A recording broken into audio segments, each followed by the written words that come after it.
aos nossos estudos teológicos, agora na matéria de eclesiologia.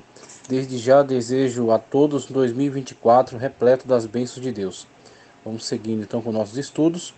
Eu quero abrir aqui esse capítulo 2 da nossa apostila de eclesiologia, onde o tema é a origem da igreja. Eu quero abordar a declaração de fé das Assembleias de Deus, ok?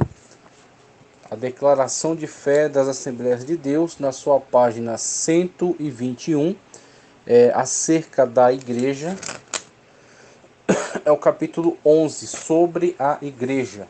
A página 121, subtítulo 3, sua eleição. O terceiro subtítulo aqui, sua eleição. O texto nos diz: Deus elegeu a igreja desde a eternidade. Deus elegeu a igreja desde a eternidade, antes da fundação do mundo. Segundo a sua presciência, o Senhor estabeleceu um plano de salvação para toda a humanidade, em esperança da vida eterna, a qual Deus, que não pode mentir, prometeu antes dos tempos dos séculos. Carta de Paulo a Tito, capítulo 1, versículo 2. Pois essa é a sua vontade. Assim como Deus não elegeu uma nação já existente, mas preferiu criar uma nova a partir do patriarca Abraão, o Senhor Jesus Cristo, da mesma forma, criou um novo povo formado por judeus e gentios, o qual de ambos os povos fez um. Efésios 2,14. Pois todos nós fomos batizados em um espírito, em E maiúsculo, em um espírito, formando um corpo, quer judeus, quer gregos, quer servos, quer livres, e todos temos bebido de um espírito. Primeira carta de Paulo aos Coríntios, capítulo 12, versículo 13. A nossa eleição vem de Deus, sabendo, amados irmãos, que a vossa eleição é de Deus. Primeira de Tessalonicenses, capítulo 1, versículo 4. Na igreja de Cristo, judeus e gentios são co-herdeiros da salvação em um único corpo, ou seja, estão todos agora unidos na pessoa bendita de Cristo Jesus, sendo integrantes do seu corpo, cuja cabeça é Ele mesmo. Então nós partimos aqui dessa declaração que envolve a questão da eleição, que é desde a eternidade, mediante um atributo incomunicável chamado presciência divina, o que estabelece um abismo de diferenciação entre um enfoque pré-determinista, onde todos os seres humanos estariam pré-determinados de antemão a serem salvos ou condenados individualmente, e isso de acordo com o decreto secreto e eterno de Deus, um suposto decreto eterno e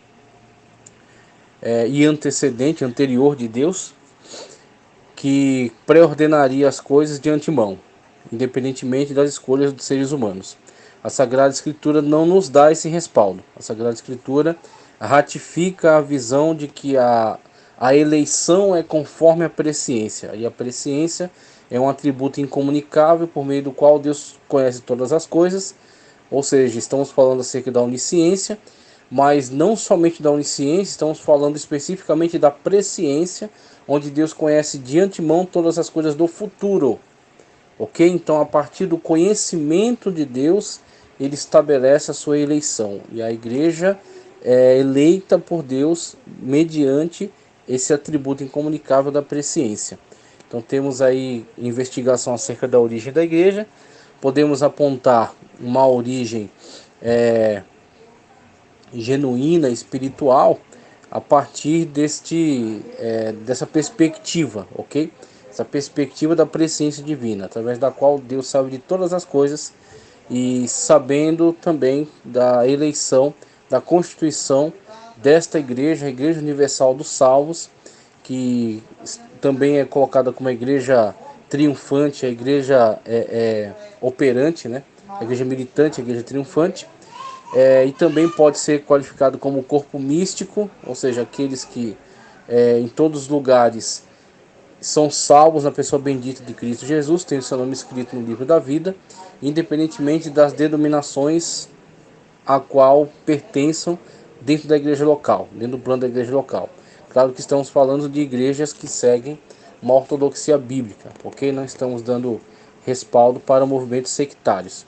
Estamos falando de diferenças denominacionais menores, que dizem respeito aos costumes, coisas nesse nível, mas não no sentido das doutrinas fundamentais, com relação à Trindade Divina, com relação à salvação, unicamente através da pessoa bendita de Cristo Jesus, as ordenanças de Cristo, o batismo, a Santa Ceia, a comunhão dos santos. Então estamos falando de igrejas que seguem este plano geral desse âmbito da ortodoxia bíblica, ok? Mesmo tendo diferentes denominações ou igrejas locais. Então a origem da igreja, buscamos espiritualmente esta origem que é mediante a presciência divina, a eleição deste povo para servir e adorar, unificados na pessoa bendita de Cristo Jesus, não tendo mais essa distinção de cor, de raça, de etnia, de condição social. Quaisquer diferenças são eliminadas e todos são unidos num só corpo cuja cabeça é Cristo Jesus, ok? Indo adiante, nós temos aqui a origem da igreja, conforme apontado na página 39. A idealização da igreja não tem origem na engenhosidade humana. Então, para mim, esta frase ela é muito feliz, porque diferentemente da perspectiva de alguns teólogos que caíram para o âmbito da teologia liberal, que enxergam a igreja como um movimento puramente humano, que inclusive teria produzido mitos, e esses mitos com o intuito de autopromoção, olhando biblicamente para as informações que temos a respeito da igreja, vemos que ela tem sim origem na ação divina, ok? Origem direta na ação divina, que chama, que capacita, que envia estes e estas para esta grande missão, e a igreja empenhada nessa missão, ela vive as características da sua missão e das missões. A missão no sentido do trabalho que desempenha, no local onde ela está, servindo e adorando a Deus em espírito e em verdade, pregando, ensinando, capacitando as pessoas a um processo de santificação para estarem em continuidade, sendo fiéis a Cristo até o fim, mas também sempre levando adiante essa grande ordenança de pregar o Evangelho a toda criatura, de ir até os confins da terra. Então ele estabelece esta dupla atuação em missão e missões, tá certo? Desempenhando suas funções junto à comunidade local, mas também sempre visando cooperar e ir até as terras longínquas, levar o Evangelho a toda criatura. Então, olhando para essa atuação da igreja, e principalmente para a sua origem, nós temos muito claro a mão de Deus trabalhando na constituição desse povo, no chamamento, na salvação, na transformação, na purificação, na capacitação, para que essa igreja, como organismo vivo, esteja em movimento. Então é interessante nós estabelecermos uma diferença muito clara entre essa igreja, que é um organismo vivo em movimento, que é digna do nome com o qual foi designada, certo? A eclesia, os chamados para fora, aqueles que estão envolvidos, estão comprometidos com um propósito em comum e por isso se mobilizam, tá certo? E estão ali participando daqueles eventos em comum, em conjunto. Era a situação do termo, conforme empregado no original grego, para as sociedades e comunidades gregas que assim o empregavam, uma assembleia de pessoas que estão ali reunidas com um propósito, tá certo? Estabelecer, exercer a sua democracia, ou a tomada de empréstimo e aplicação para a Assembleia dos Santos, que estão também envolvidos num propósito, que é a propagação do Evangelho a toda criatura, pregando a Deus e servindo a Ele em espírito e em verdade. Então somente estes são igreja, ok? Agora, junto à igreja, há pessoas que estão parasitando ela. Infelizmente, da forma como Israel tinha um vulgo no meio dele que não estava comprometido com o que estava acontecendo ali, com a libertação do Egito e a conquista da terra de Canaã, também e infelizmente a igreja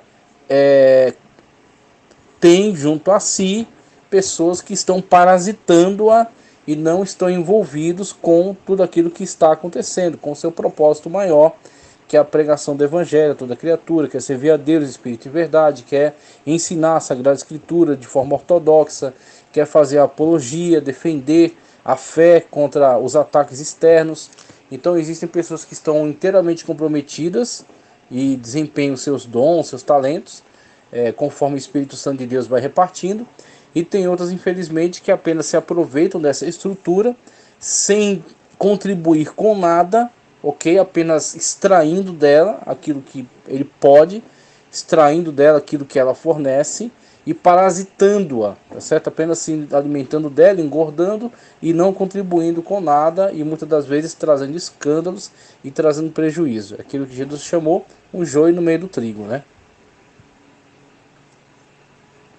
Então existe essa situação, é uma realidade, mas esta não é a igreja. A igreja é constituída pelos salvos em toda a terra, pelos salvos em toda a história, ok? Que estão ligados à pessoa bendita de Cristo Jesus e são um corpo vivo e atuante. Ele continua falando sobre a questão histórica, né? A historicidade da igreja pode ser comprovada pelo arranjo documental encontrado na Bíblia, bem como a história paralela à Bíblia. Aí você parte para essa análise historiográfica, e é interessante porque a igreja e a Bíblia Sagrada, de modo geral, ela, mesmo não sendo um livro de história, qual é o propósito da Bíblia? Ser um livro de narrativa histórica? Não, a Bíblia não é um livro de história, mas a Bíblia ela lança a mão das ferramentas que contribuem, que proporcionam a proclamação da verdade. Dentre as ferramentas existe a história. A história, a geografia, a poesia, tá certo? Então a Bíblia Sagrada, como um livro pleno, completo, ela faz uso desses recursos. Por exemplo, a sua característica historiográfica. Ela é muito relevante porque a fé que estamos vivenciando, a fé que vem desde do princípio, ela não é uma fé mitológica, ok? Não é uma fé que está fundamentada em mitos e fábulas, tá certo? E conto da carochinha. Ela está fundamentada em fatos, em algo que aconteceu no plano da realidade, ok? E que conforme recua muito na história, apresenta dificuldades de registros. Aí entra a revelação para suplementar tudo isso. Então o Senhor traz revelações por meio de Moisés, mas logo em seguida vem uma forte documentação histórica, onde você tem eventos que podem ser comparados com outros eventos no entorno e estabelecer então um paralelo. Então você tem uma importância da fundamentação histórica dos fatos bíblicos. A Bíblia Sagrada ela narra a atuação divina, sobrenatural, realizando grandes feitos e grandes maravilhas, grandes milagres, mas ele realiza esses milagres no âmbito histórico. Ele interfere na história, ok? Ele não tira o seu povo do âmbito histórico, ok? Não transporta o seu povo para um âmbito apenas imaginário, apenas metafísico, apenas mitológico. Ele realiza esses feitos e interfere no âmbito histórico. E isso pode ser verificado a partir das consequências que ele deixa, as marcas que ele deixa no âmbito histórico. Então a Bíblia Sagrada num todo e o Novo Testamento especificamente, eles estão dentro da história, eles acontecem dentro da história. Então, ele vai passar aqui primeiro uma perspectiva profética, que é no sentido da a igreja ser uma promessa, né? A igreja ser uma revelação que vem desde a antiga aliança, que vem sendo apontada, né? Que vem sendo profetizada, e que verá o seu cumprimento, verá sua realização na pessoa bendita de Cristo Jesus e aquilo que ele faz para reunir o seu povo e estabelecer a sua igreja, ok? Então é cumprimento daquilo que já vinha sendo anunciado desde a antiga aliança. Então você tem a perspectiva profética sobre a igreja. Como ele diz aqui, Israel é descrito na Bíblia como uma igreja no sentido de ser uma nação chamada dentre as nações, para ser um povo formado de servo de Deus. Israel, pois, era a congregação, a igreja de Yahvé, no Antigo Testamento. Depois da igreja judaica ter rejeitado Cristo, predisse a fundação de uma nova congregação. Inclusive predisse a transformação, a mudança de estruturas muito internas, como por exemplo a lei. O Senhor aponta que escreveria a lei nos corações, não mais em tábuas de pedra, mas em corações de carne, ok? E essa lei, diferentemente do que muitas das vezes podem ser levados a acreditar, se limitando a 10 mandamentos e os 613 preceitos que estão dispostos ali na Torá, ok? Na verdade, está mais aproximado daquilo que Paulo nos descreve com relação à lei do Espírito. Andeis conforme a lei do Espírito e não cumprireis a vontade da carne. Então você tem a situação na qual nós não temos condições de cumprir as leis. Aquele que tropeça em uma lei, tropeça em todas, ok? Então, uma vez que nós não temos condições de cumprir a lei, e a lei ela veio para apontar esta deficiência, a lei ela veio para deixar muito claro quais são os limites, o que é aceitável para Deus e como nós estamos longe disso. Por isso, juntamente com a lei, vieram todos os ritos de purificação, tá certo? De perdão, todos os ritos para manter a aliança entre Deus e seu povo, estabelecidos no tabernáculo, que é uma tipologia de Cristo, ok? Então vieram todos aqueles ritos de sacrifícios do Cordeiro, né? O Yom Kippur, o Dia do Perdão, e todos aqueles sacrifícios pela paz, sacrifícios pelo pecado, que foram ali estabelecidos no Levítico, todos eles transitórios, apontando para o sacrifício perfeito que será realizado no futuro. São tipos, sendo Cristo o antítipo. Ok? O tabernáculo é a tipologia, os sacrifícios são tipológicos, o sacerdócio é tipológico, e Cristo é o antítipo, é aquilo que tira, né, desse âmbito tipológico e traz novamente para o âmbito da realidade. Isso foi vivido durante a antiga aliança, mas a mesma forma que isso foi vivido, isso apontava para o futuro. Isso é transitório que apontava para o permanente. Quando veio aquele que é perfeito, o tabernáculo em si mesmo é o Senhor Jesus Cristo, ok? É nele feita a propiciação, o propiciatório que estava na tampa da arca, que era o ambiente mais sagrado de todo aquele ambiente que estava constituído em torno dele. Cristo é o propiciatório, onde Deus torna propício a nós, ok? É por meio dele feita a expiação, e a expiação com o próprio sangue, sendo ele mesmo o cordeiro, não somente o cordeiro sem mancha, mas também o sumo sacerdote, não conforme a ordem de Levi, mas conforme a ordem de Melquisedeque, que não tem princípio nem fim de dias. Então Jesus é o antítipo, é aquele que finaliza tudo aquilo que era apontado por essa tipologia do tabernáculo, dos sacrifícios e do sacerdócio, apontando para aquele que virá. Aí quando Cristo veio, realiza tudo isso em si mesmo. Então você tem Cristo, o sacrifício definitivo, o sangue purifica de todo pecado, o tabernáculo perfeito diante de Deus, por meio do qual ele vai constituir o seu povo, fazendo deles nova criatura, purificando-os de todo pecado por meio do seu sangue, e estabelecendo a sua ligação direta com Deus, porque ele é o único mediador entre Deus e os homens. Então nós temos aí o estabelecimento desta igreja em Cristo Jesus, que profeticamente vista na antiga aliança e apontando para aquele que virá, aquele que, tendo vindo, realizou tudo em si mesmo. Paulo fala da manifestação mística da igreja usando os seguintes termos: a mim, o mínimo de todos os santos, me foi dada a graça de anunciar entre os gentios, por meio do evangelho, as riquezas insondáveis de Cristo e demonstrar a todos qual a dispensação do mistério que desde os séculos esteve oculto em Deus, que tudo criou, para que agora, pela igreja, a multiforme sabedoria de Deus seja conhecida dos principados e potestades no céu, segundo o eterno propósito que fez em Cristo Jesus, nosso Senhor. Então é isso que Paulo está descortinando aqui, falando, olha, tudo aquilo que foi realizado no passado guardava algo para o futuro, apontava para algo no futuro. Esse era todo elemento de pregação dos apóstolos no Novo Testamento, porque eles não tinham Novo Testamento para pregar, eles tinham o Antigo Testamento. E em Antigo Testamento eles tinham tudo aquilo que apontava para Cristo, indicando claramente que Cristo é aquele que realiza em si mesmo tudo aquilo que foi apontado na Antiga Aliança. Ele é a concretização perfeita de tudo isso. Tudo isso tem o seu fim nele, fim no sentido de finalidade, de propósito. Ele cumpre todo esse propósito. Assim, nós não temos como nos salvar a nós mesmos pela guarda da lei. E isso nunca foi esperado. A lei veio para apontar o pecado, ok? Mas uma vez que ela aponta o pecado, Cristo ele vem como aquele que imputa a nós a sua justiça. Então Cristo cumpre em si mesmo a lei. Ele morre não pelo seu pecado, mas pelo pecado da humanidade.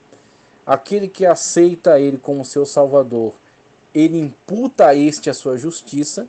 Então nós cumprimos toda a lei em Cristo Jesus. O que nós devemos guardar é Cristo Jesus, é estar em Cristo, tá certo? É nesse sentido é que nós somos a igreja em Cristo Jesus. Ele cumpriu toda a lei em si mesmo e angariou para nós essa bendita salvação por meio dele mesmo. Então ele imputa a nós a sua justiça, tá certo? E aí nós estamos diante de Deus através de Cristo.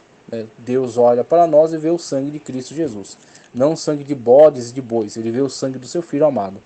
Então você tem esta realidade, que é a realidade daqueles que estão presentes nesta igreja, que foi vista profeticamente na Antiga Aliança, conforme a declaração de fé, ela é prevista, através da presciência divina, desde a eternidade. Deus, sabedor de todas as coisas, sabia da queda da humanidade, sabia do envio do seu Filho como Salvador. Então ele sabia da constituição da igreja. A igreja já era vista por Deus, já era profetizada ao longo da Antiga Aliança, através das tipologias e através das palavras proféticas, conforme o Senhor foi revelando ao longo da história, tendo seu cumprimento em Cristo Jesus. E aí traz para a questão da historicidade, que é o momento dentro do âmbito da história humana em que isso se concretiza. O questionamento da existência da igreja tem sido, de certa forma, um ponto de conflito entre parte dos intérpretes da Bíblia. Tal questionamento não deriva da realidade da existência de uma instituição aos moldes descritos na Bíblia, mas conflita quando se na cruz ou no Pentecostes, a questão entre cruz e Pentecostes. Mas assim, ele dá alguns exemplos aqui que foram muito inteligentes. O exemplo que ele deu da situação da construção do templo, onde Davi tinha toda a intenção, mas não tinha autorização.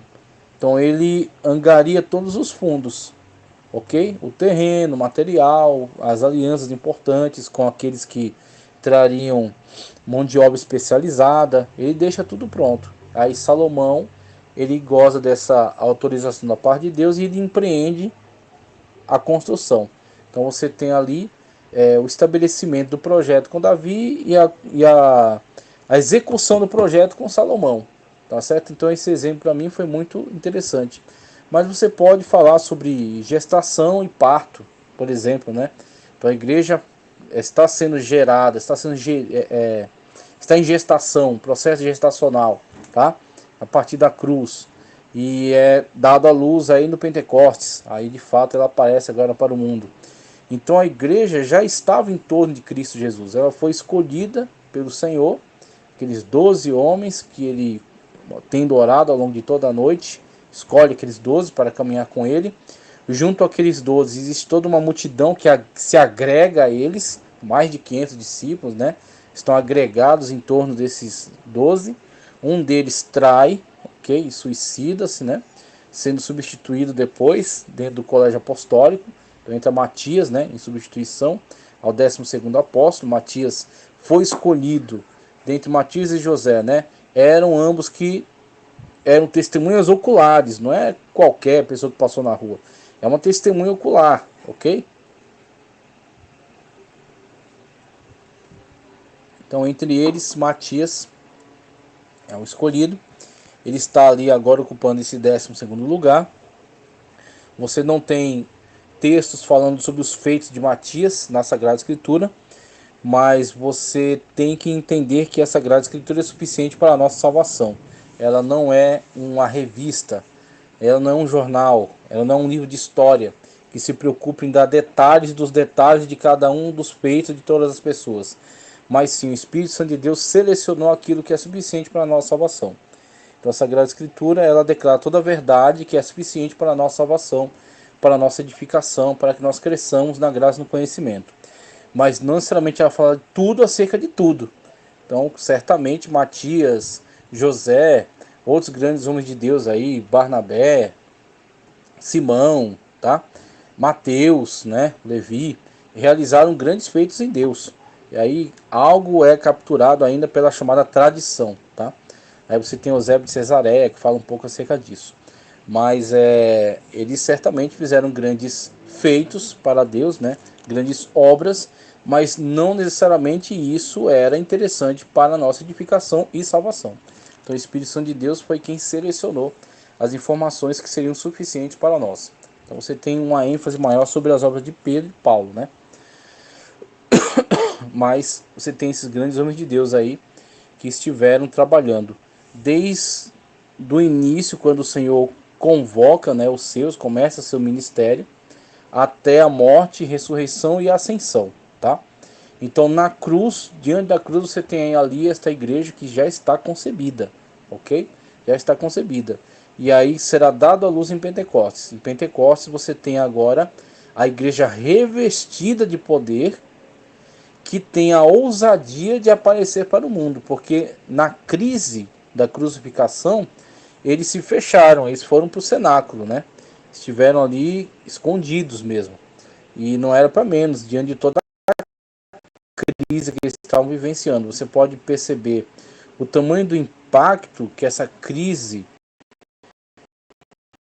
teve sobre eles no diálogo daqueles que estavam indo para Emaús, tá certo?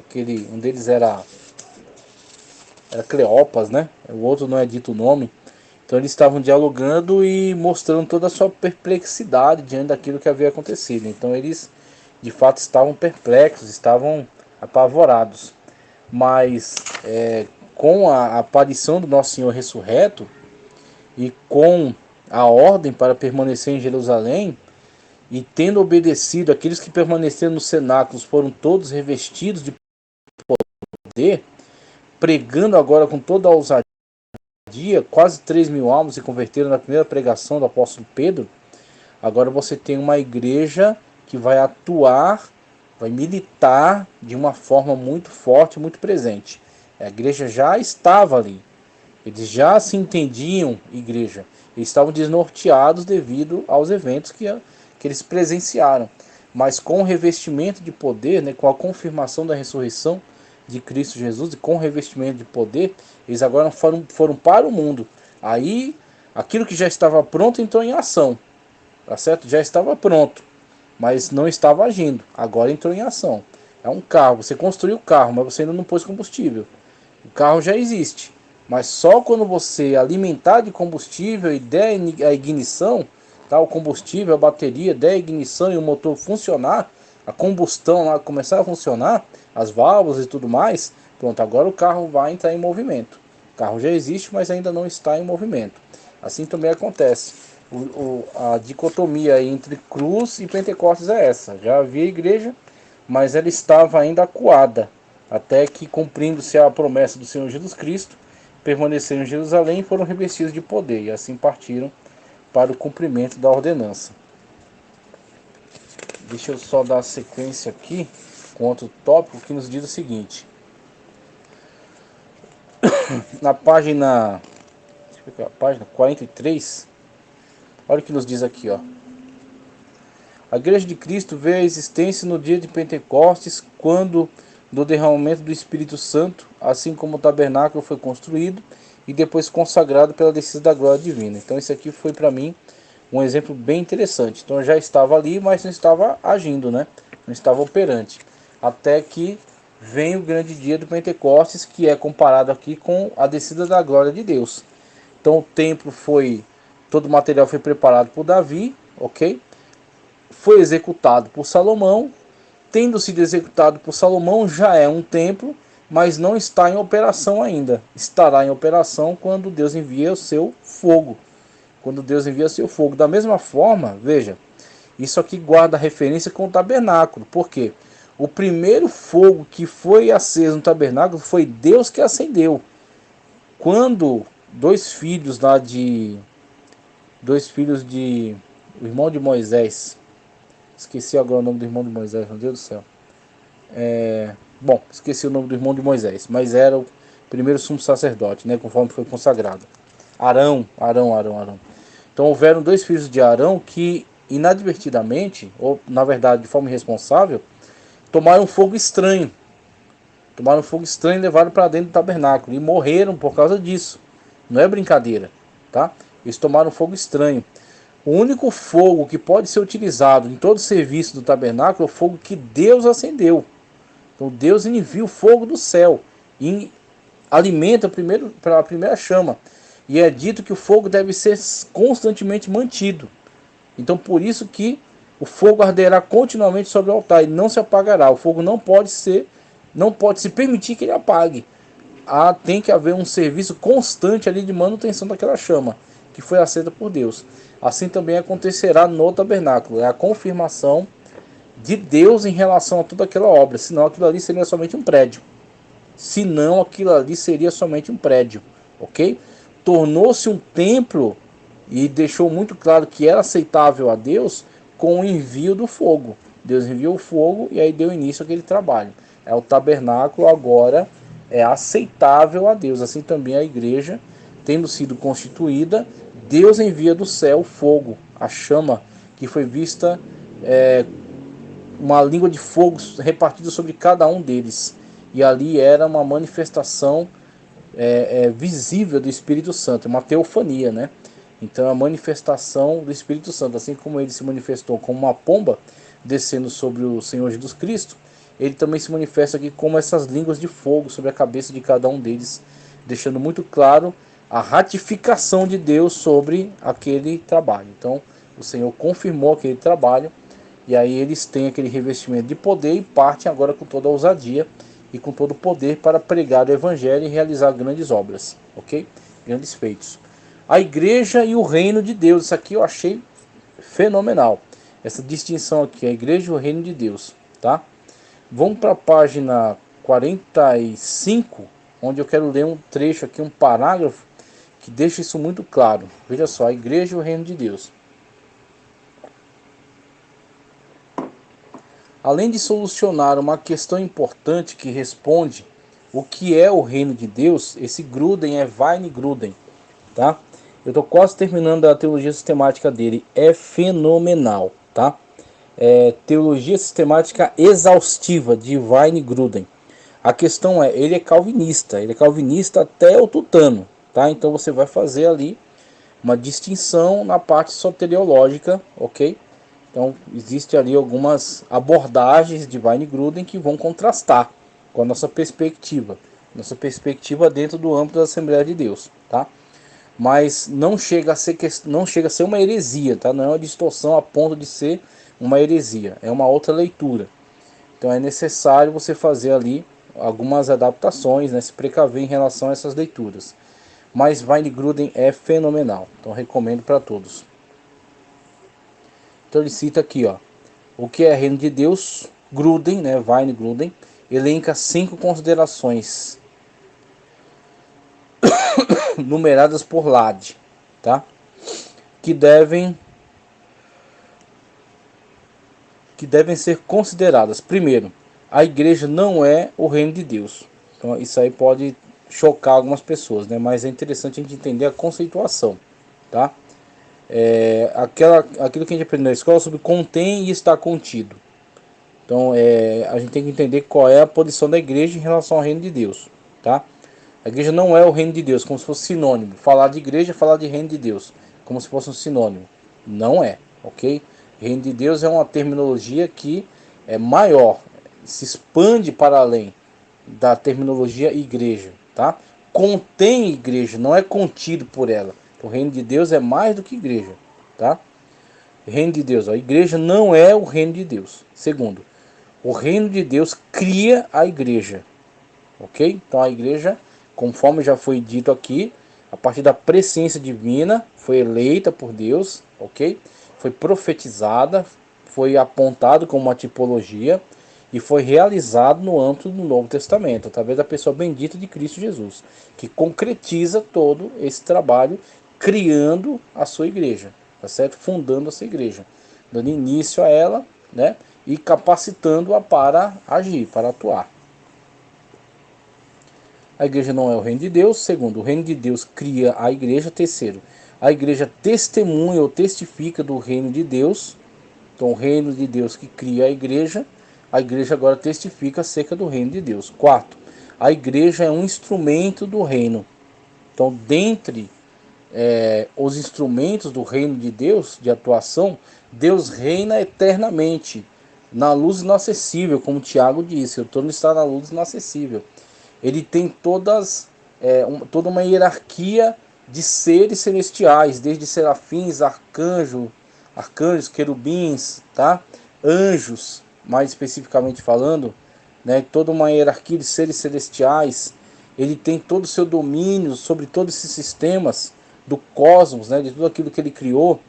Então você tem o reino de Deus, não somente como a igreja, mas expandindo-se para toda essa realidade, que vai muito além, tá certo? Que está para muito além.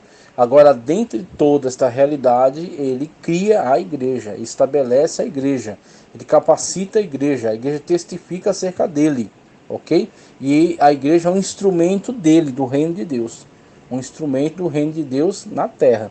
Num mundo que jaz no maligno, a igreja é um instrumento do reino de Deus, anunciando a verdade em Cristo, a salvação através da pessoa bendita de Cristo Jesus, a purificação dos pecados, o acesso a Deus, através daquele que é o caminho, a verdade e a vida. Então você tem pessoas saindo do mundo das trevas, saindo do mundo da condenação, onde estavam caminhando para o inferno, e sendo integradas ao reino de Deus, passando a fazer parte do reino de Deus. E